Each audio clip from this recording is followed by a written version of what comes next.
Igreja do Senhor Jesus Cristo, presente aqui no santuário e em todos os lugares, paz seja contigo.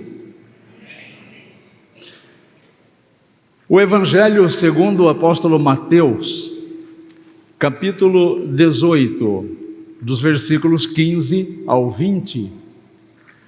O Evangelho de Mateus, capítulo 18, versículos 15 ao 20.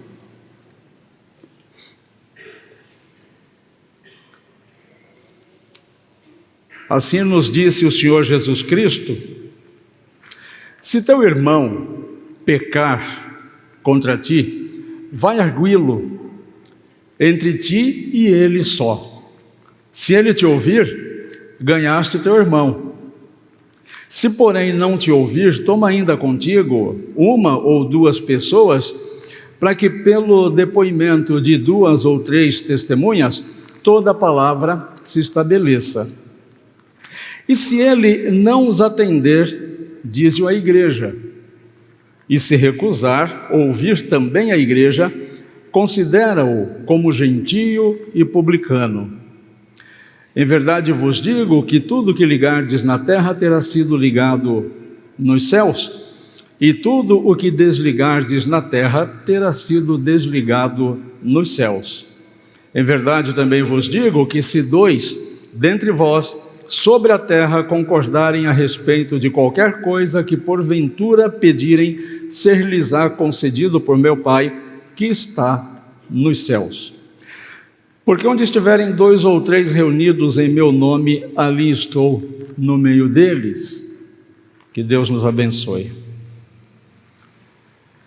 Esse texto é bastante conhecido, nem sempre bem entendido, precisa de alguns esclarecimentos, para que possamos tirar dele a lição adequada.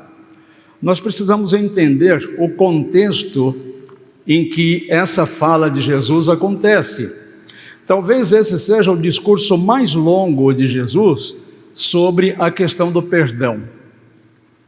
O perdão é uma prática que é inerente à vida do cristão. Não há o que se falar em vida cristã sem a prática do perdão. Porque quando o cristão faz a escolha em não perdoar, ele está optando, por sua vez, para que um sentimento ruim habite o seu coração. Se considerarmos que Deus é amor, e o coração de uma pessoa que perdoa não está em amor, mas está irado, está rancoroso, está magoado, obviamente, este coração, decididamente, não está em comunhão com Deus. Por isso, Jesus se preocupa em falar de forma tão clara, tão pontual, sobre esta necessidade, esta orientação imprescindível, indissociável da vida do cristão. Então, repito, não há o que se falar de vida cristã sem a prática do perdão. E esse ensinamento do Senhor Jesus sobre essa questão que nós acabamos de ler, sobre perdoar, buscar reconciliação, acontece logo depois que uma cena de ciúme entre os discípulos é vivenciada. Os discípulos demonstraram que havia ciúmes entre eles. Por isso Jesus dá este ensinamento aqui. Esse ensinamento é entregue aos discípulos em uma casa, como nós poderemos verificar em Marcos 9:33, muito provavelmente a casa do querido apóstolo Pedro. É ali então que Jesus fala sobre esta necessidade.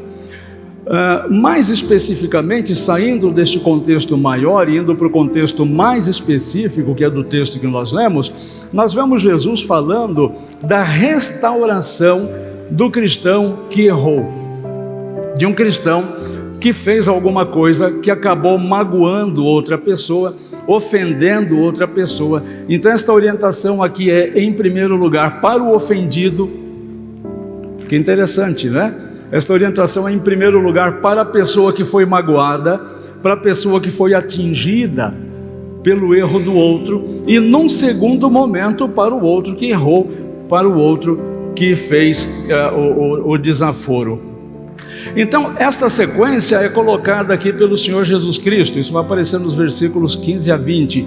Jesus ensinando a restauração, ele coloca num primeiro momento a necessidade de uma confrontação amorosa e pessoal. Uma confrontação amorosa e particular. Sabe aquela historinha que a gente fala? Elogia em público, mas critica em particular. Normalmente a gente faz o contrário, né? A gente critica em público e elogia em particular. Jesus coloca num segundo momento a necessidade, se nesta busca particular e amorosa não conseguir se restabelecer a paz entre a pessoa que te ofendeu. Interessante, Jesus é muito radical, né? A pessoa ofende a gente tem que ir lá buscar reconciliação. Mas considerando que esta pessoa não quer saber de reconciliação, ela está decidida a continuar te ofendendo, Jesus diz o seguinte: leva contigo 2 ou 3 testemunhas e tenta mais uma segunda vez. Qual o papel dessas testemunhas? Essas testemunhas, elas vão lá para confirmar e depois elas vão falar de qualquer tipo de acordo que foi estabelecido ali para que haja paz novamente entre aqueles 2 irmãos, aquelas 2 pessoas de fé. Num terceiro momento, Jesus diz o seguinte: se você foi procurar um confronto particular e amoroso, um contato particular e amoroso, não funcionou, você levou mais 2 ou 3 irmãos de fé para ir lá tentar restabelecer a paz, isso também não funcionou, peça auxílio da igreja, peça auxílio da liderança da igreja. Tudo isso buscando para que a paz entre 2 pessoinhas seja restaurada. Se a igreja perceber que mesmo assim aquela pessoa não quis ter a paz restabelecida, a igreja vai constatar o óbvio, ou seja, aquela pessoa já se excluiu da vivência eclesiástica. Ela já se excluiu, ela não se enxerga mais como irmão de fé, como irmã de fé. Ela não se considera mais como pertencente ao corpo de Cristo. E por isso, daí a sua intransigência. Não é que a igreja vá considerar ou vá decretar esta pessoa como uma pessoa excluída do círculo da fé, não é isto. O que acontece é que esta própria pessoa já se excluiu do círculo de fé. A igreja então só vai constatar e vai dizer: realmente esta pessoa precisa ser disciplinada e, dependendo do caso, oficialmente excluída da comunidade da fé. Isso no tempo de Jesus era uma desonra extraordinária. A pessoa ser excluída de um grupo de fé, de um grupo que a princípio deveria reunir pessoas boas e de bons coração. Uma pessoa dessa ser excluída deste grupo era uma desonra extraordinária, porque demonstrava publicamente que esta pessoa não tinha um bom coração, que esta pessoa não era possuidora de um senso elevado de espiritualidade. Ela estava no lugar errado, então ela era, além de pecadora, uma grande impostora, porque ela viveu durante algum tempo num lugar ao qual ela nunca pertenceu. Uma comunidade por onde ela passou, mas uma comunidade que nunca passou por ela. Por isso Jesus orienta, neste terceiro estágio então, considera como uma pessoa do mundo. Colocado este contexto para nós entendermos esse texto de Mateus, nós passamos então para refletir sobre uma primeira necessidade.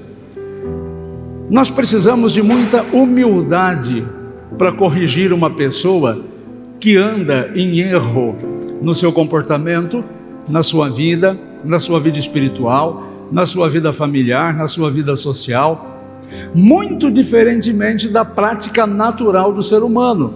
O ser humano já vai, além de ir com os 10 dedos apontados para a pessoa, já vai com essas mãos cheias de pedra para punir e acusar, sem considerar como é que está vivendo o coração daquela outra pessoa.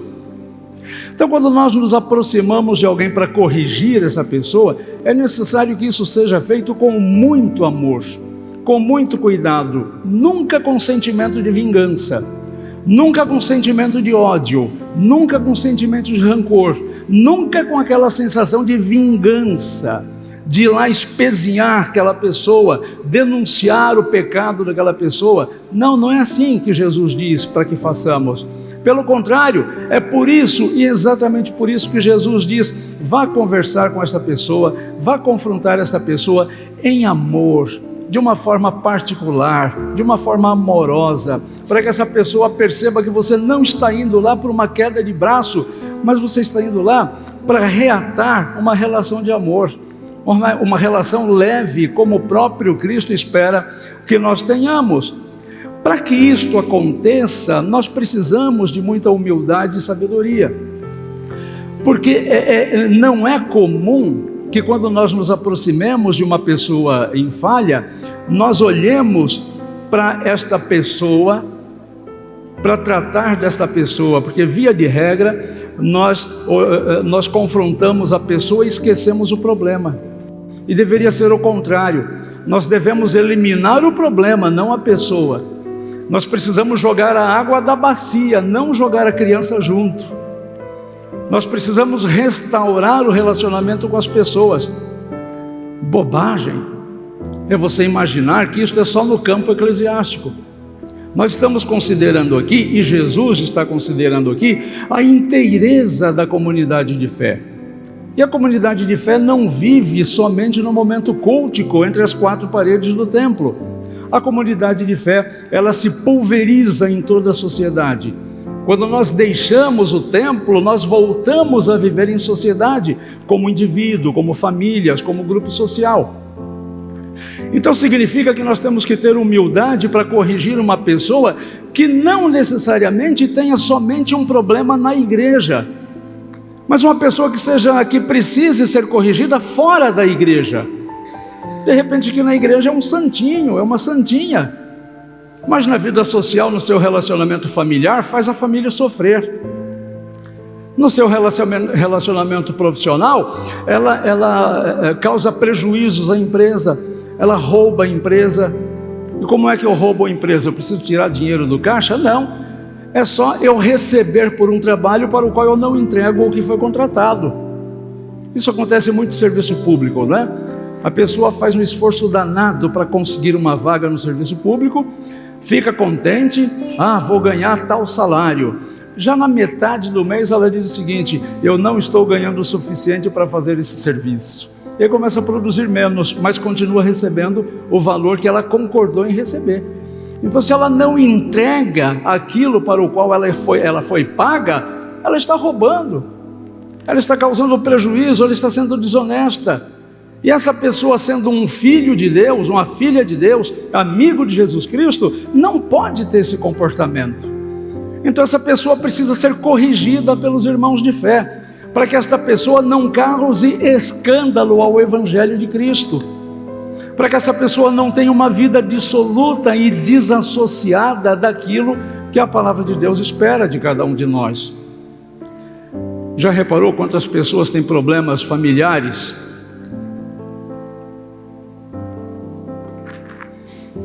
Pessoas que tratam a família de uma forma exemplar na igreja, mas que quando entra no carro começa a briga, começa a discórdia, começa as ofensas, começa as blasfêmias, o bico bate no volante do carro.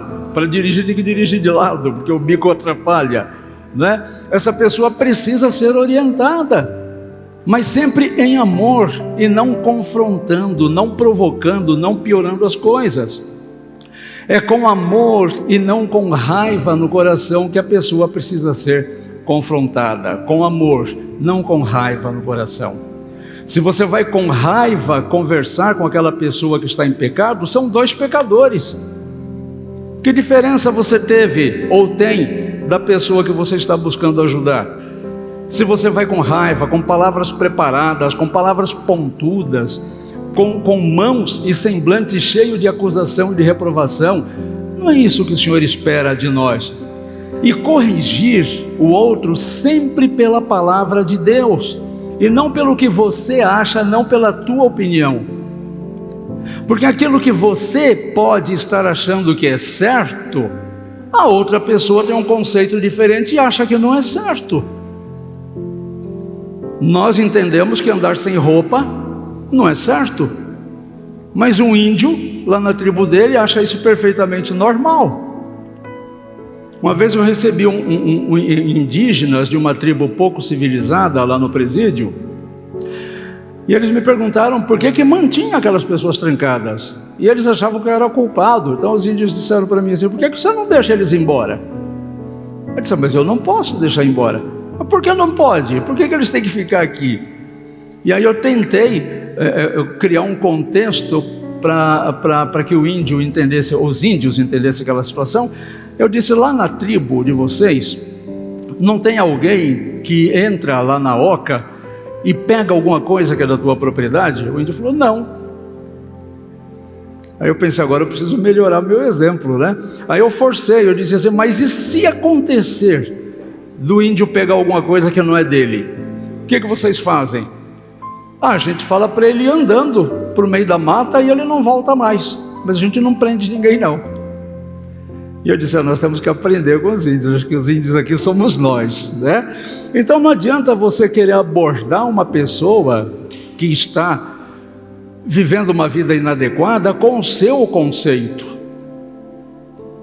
Não vai funcionar. O seu acho não vai funcionar. Você tem que abordar essa pessoa, além de muito amor no coração, com a palavra de Deus.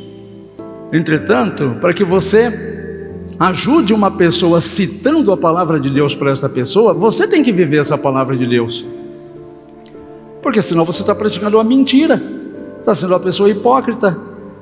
Um dia desses eu disse para um amigo com quem eu estava conversando: um medo particular que eu tenho, pastor Jesus, tenho, é quando eu estou ensinando ou conversando com alguém, aquele serzinho espiritual fétido que está rondando por ali, olhe para mim e comece a rir, debochando de mim, dizendo assim: olha aí, ele está ensinando uma coisa que ele não vive. Esse é o meu medo, porque pode ser que eu engane você, mas eu não engano os seres espirituais.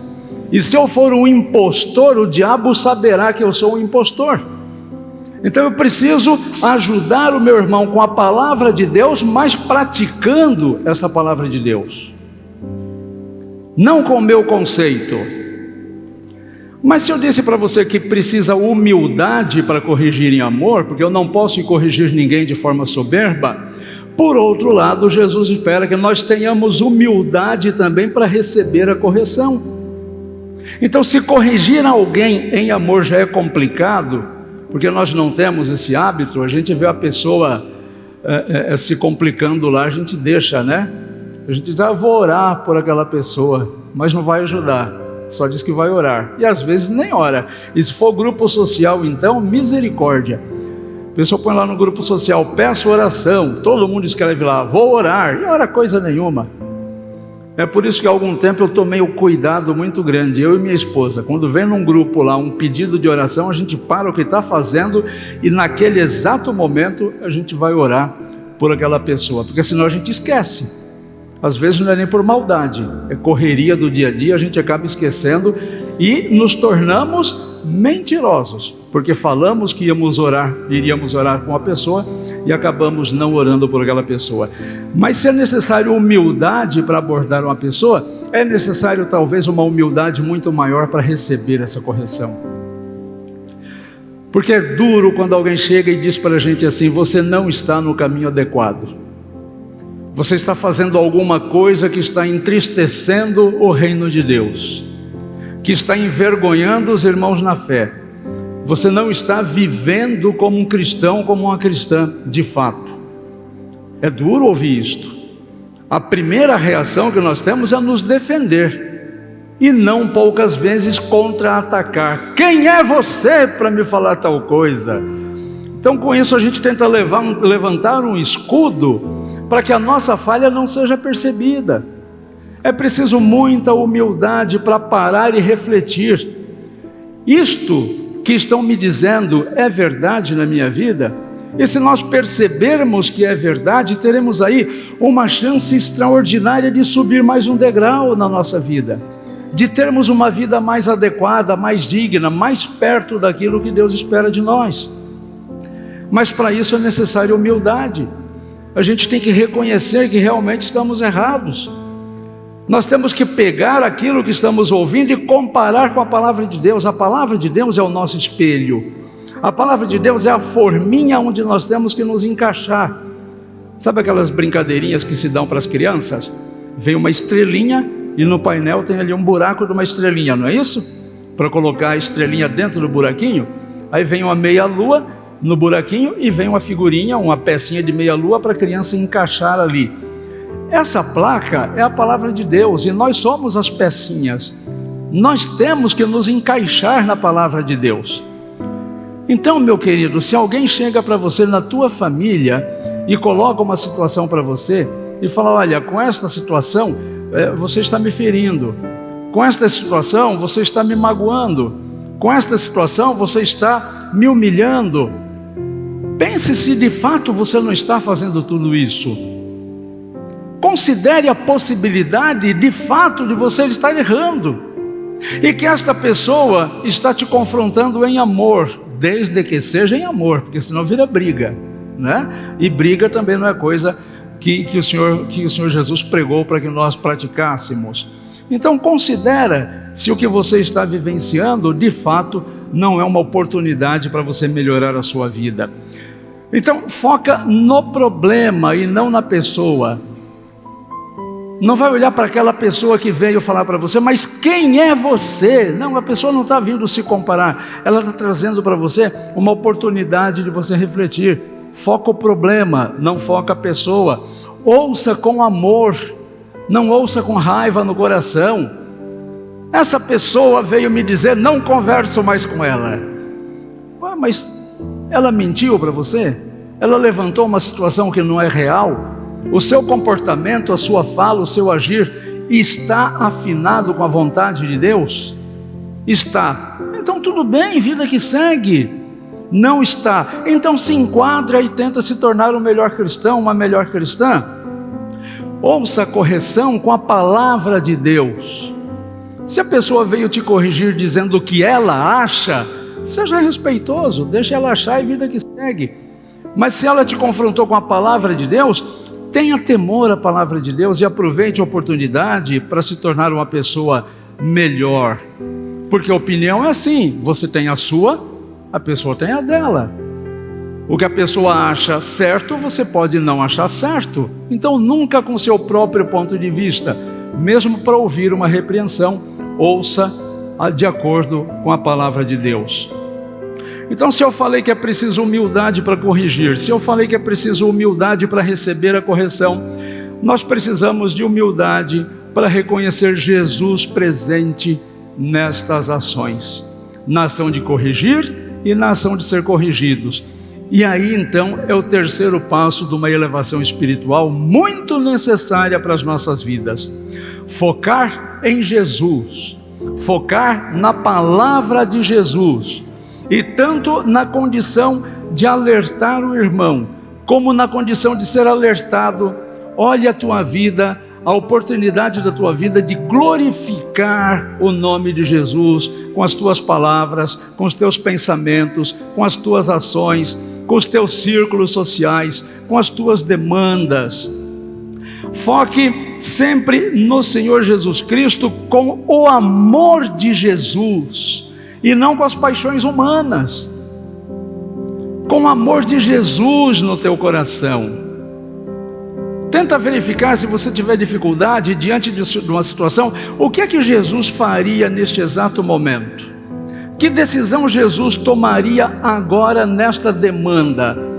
Quais são as palavras que Jesus iria proferir? Ouvir a correção com a palavra de Deus e não pela própria vontade, porque se o irmão tem a vontade dele e você tem a sua, existe a vontade de Deus que é soberana e absoluta.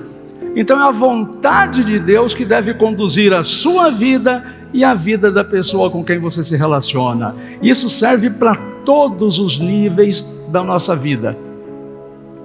Para a vida de casal, sim, isso está sendo ensinado novamente lá no Aliança. Para a vida de casal serve muito. O homem da relação diz: é isto aqui, e a mulher diz: não, é aquilo ali. Ok, e o que é que Deus diz? Com certeza Deus vai desempatar. Mas se você olhar o teu relacionamento com a paixão humana, com o conceito humano, não vai ter acordo. Aí vai ter que procurar os advogados. Porque uma pessoa não teve humildade para ouvir e a outra não teve humildade para falar. E principalmente porque a vontade de Deus para essas duas pessoas se perdeu lá pelo caminho. Então, corrigir as pessoas pela palavra de Deus, não pela própria vontade, exige um grau muito grande de humildade e de submissão à vontade de Deus. Porque conceitos próprios, eu tenho o meu e vocês têm o de vocês. Cada um de vocês pensa alguma coisa diferente sobre a mesma coisa. Se eu perguntar qual o melhor time de futebol, vocês vão dizer que é o time para o qual você torce. Se eu perceber qual é a melhor marca de carro, você vai dizer qual é a sua marca pessoal, sua marca preferida? Qual a profissão para a qual você quer se formar? Você provavelmente já decidiu isso ou está em vias de decidir, e tudo isto segundo os teus próprios conceitos ou orientação, herança familiar, da cultura familiar ou da cultura social. Então veja que os conceitos humanos são voláteis, são volúveis, mas o de Deus é perene. A palavra de Deus é perene. Por isso que a palavra diz que nós temos que descobrir qual é a perfeita, santa, boa vontade de Deus para a vida de cada um de nós. A igreja é o lugar da experiência do amor mútuo. A igreja não começa no templo e nem termina no templo. A igreja é um fenômeno extra-histórico. A igreja nasce no coração de Jesus. E a igreja é o local onde nós devemos praticar este amor mútuo de querer o bem do outro, de corrigir o outro para que o outro cresça em amor, para que o outro cresça diante de Jesus. Não para que nós cresçamos como corregedores, mas para que o outro tenha oportunidade de crescer. A igreja é constituída por pessoas amadas pelo Pai, por pessoas renascidas em Cristo e por pessoas santificadas pelo Espírito Santo. Então não importa se essa pessoa leva o sobrenome de esposa, de marido, de filho ou de pais ou de irmão.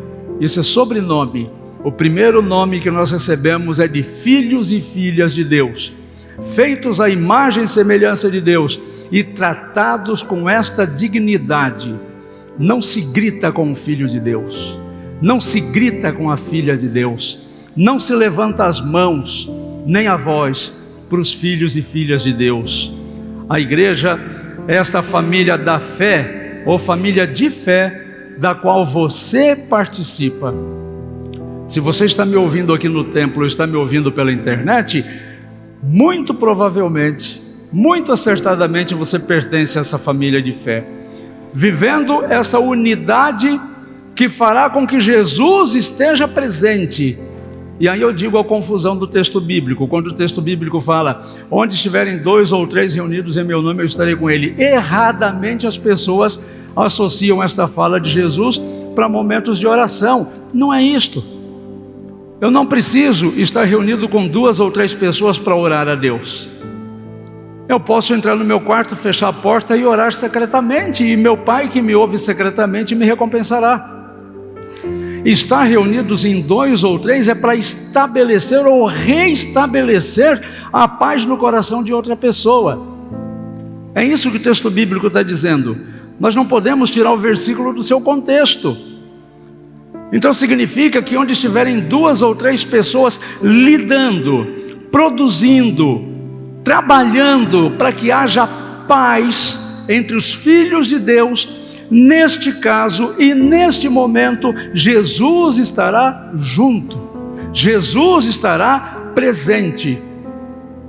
E o que ele fala aqui também, de que aquilo que você juntar na terra vai ser juntado no céu, é neste contexto da disciplina do outro irmão. Não é nenhum poder dado para ninguém individualmente. Eu tenho o superpoder de alterar os livros do céu. Se eu não gostar da tua cara, eu vou lá e risco o teu nome no céu. Eu peço aqui uma parceria do irmãozinho, da irmãzinha, vamos combinar aqui que aquela pessoa não pertence mais ao reino dos céus. Não é isso que Jesus disse. O que Jesus está dizendo é que a igreja é dotada de autoridade para restabelecer a paz entre as pessoas.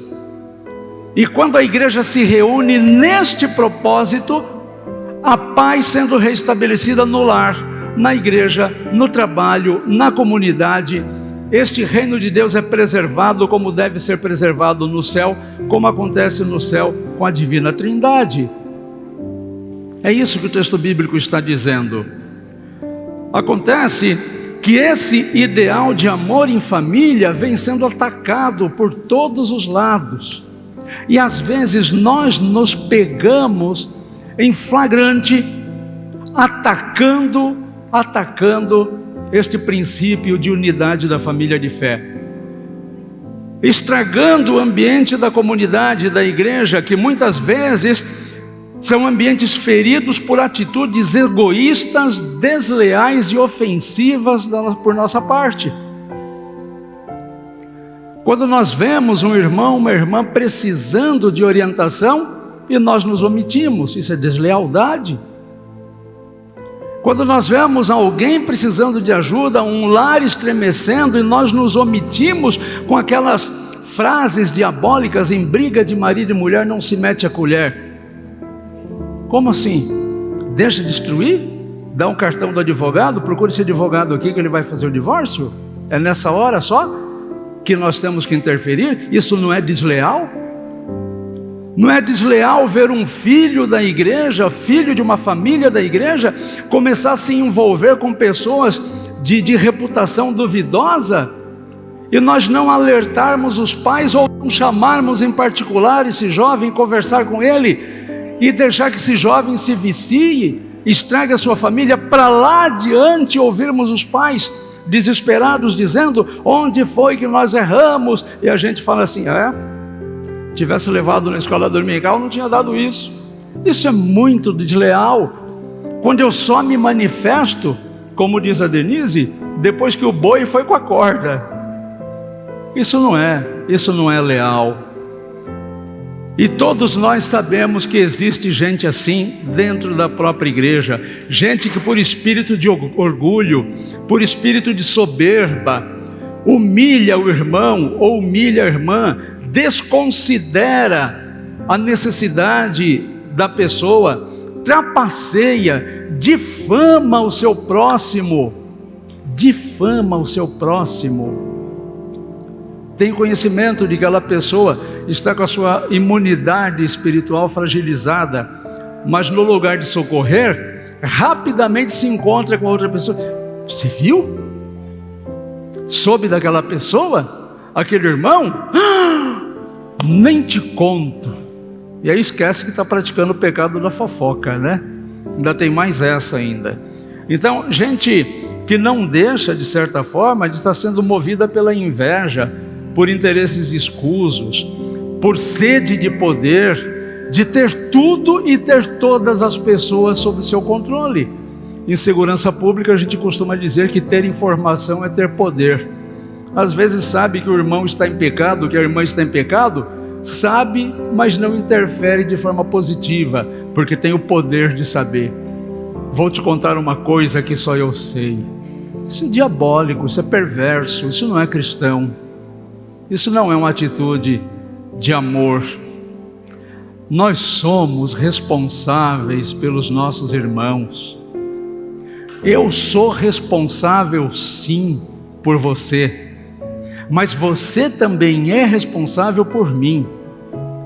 Eu tenho o dever depositado em minhas mãos pelo Cristo de querer a tua saúde espiritual e familiar, mas você também tem esta mesma missão depositada em tuas mãos pelo Senhor Jesus Cristo.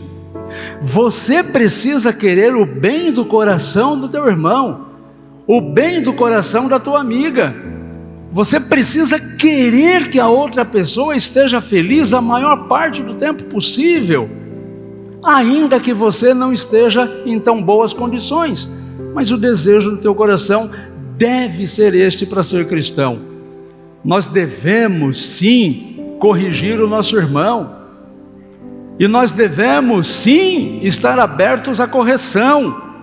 Nós não podemos deixar uma pessoa no erro e fazer de conta que nós não temos nada a ver com isso. Isso é diabólico, isso não é cristão. Por isso Jesus parou para ensinar os seus discípulos sobre isso, só por conta de uma cena de ciúmes entre os discípulos que aconteceu um pouco antes desse momento. Então, meu querido irmão, minha querida irmã, aproveite que a semana está começando agora. Hoje é o primeiro dia da semana. Aproveite esta semana que está se iniciando para estar mais perto das pessoas que você ama, para estar mais presente na vida das pessoas que você ama, para contribuir com o crescimento de alguém. Não reduza o conceito. Estar presente não é estar fisicamente do lado. Você pode estar fisicamente do lado da pessoa e estar totalmente ausente. É igual ao metrô em São Paulo. Na hora do rush, se você tirar o pé do lugar, você não coloca mais. As pessoas se espremendo e absolutamente solitárias. Então não é isso. Não se faça de rogado ou de rogada. Esteja presente na vida de alguém para melhorar a vida desta pessoa, para fazer diferença, para ajudar no crescimento de alguém. Ou se deixe corrigir, como Jesus está nos ensinando aqui, mas que a partir de hoje a nossa vida faça sentido na vida de alguém, ou que permitamos que a vida de alguém faça sentido na nossa vida. Que Deus nos abençoe.